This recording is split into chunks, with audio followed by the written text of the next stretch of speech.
kind of says it all. It's all right at the Hayden. And we are, of course, celebrating St. Patrick's Day with wonderful Irish-themed food. And, oh, heavens to Betsy, can't wait to try that. Bill Corbett, Director of Operations at the Hayden, is joining us now. And what are you making? Need I have to ask? So, we are doing our Irish-Jewish remix this week at the Hayden, especially for today, for St. Patrick's Day.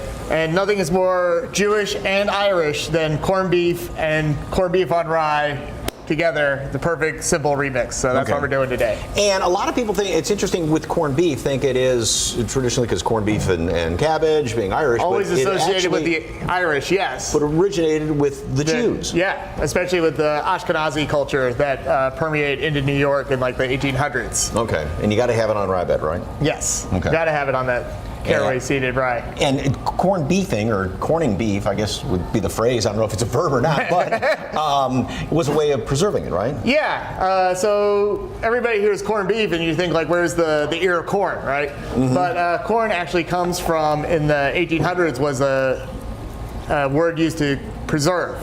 So it basically means preserve. So corned beef is preserved beef or pickled beef. Okay.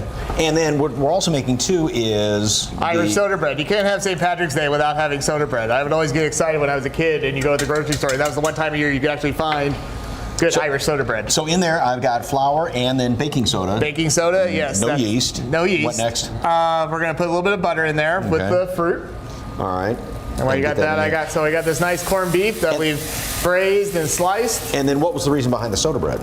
So the soda bread was basically a starch replacement after the potato famine came in and wiped out all the potatoes, but people still needed some type of sustenance, and so they found out that they could make a bread just by using baking soda, and you're able to get a loaf of bread on the kitchen table in about 2 hours, which would have been fast back then. Then cutting butter into the bread, and then a little bit of butter in here? You can put the egg in there, and then the fruit. Oh, okay. So traditionally it wouldn't have been with the raisins, but now it's kind of more of like a dessert or like a sweetened bread. And then buttermilk? Yes. So always buttermilk when you have the soda, right? Yes, because the baking soda needs that to activate. It's the acidity in the buttermilk that reacts with the baking soda, and that's what causes the lift. All right, and that would just get turned into a ball like this, and instead of waiting for the yeast to rise, the soda would act much more quickly. Yeah. And you said there's one special thing that you have to do to that loaf. You have to put a cross in the top. And so that's Irish custom of letting the devil out of the bread, or keeping the devil out. Really? Yeah. Okay, and then just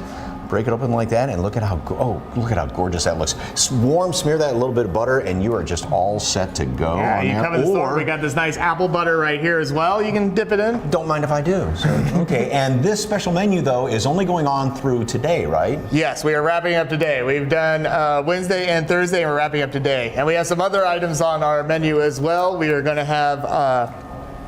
We've been doing our version of a bangers and mash. So we smoked salmon and took some bacon, and we have emulsified the two and stuffed them. And then we're serving that on top of a potatoes colcannon, which is basically taking mashed potatoes and using sauteed cabbage and onions in there as well to give it like a little bit of crunch with some deli mustard. Oh, seriously? Yeah, and then we have a tongue and liver sandwich, which we actually took beef tongue and we corned those all last week. And now we're serving it with our chicken liver schmear, sauerkraut, pickled onions, a little bit of arugula on there as well.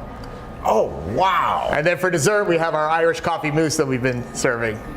Guess where I'm going for dinner tonight, I think, as far as this goes. And you can have that also with a frozen Irish coffee, and then we're doing Irish red ale from Dorkel they have that's really nice, and it's more local Southtown. And then you can wash that down with some Jameson and have yourself a real St. Patrick's Day feast over at the Hayden.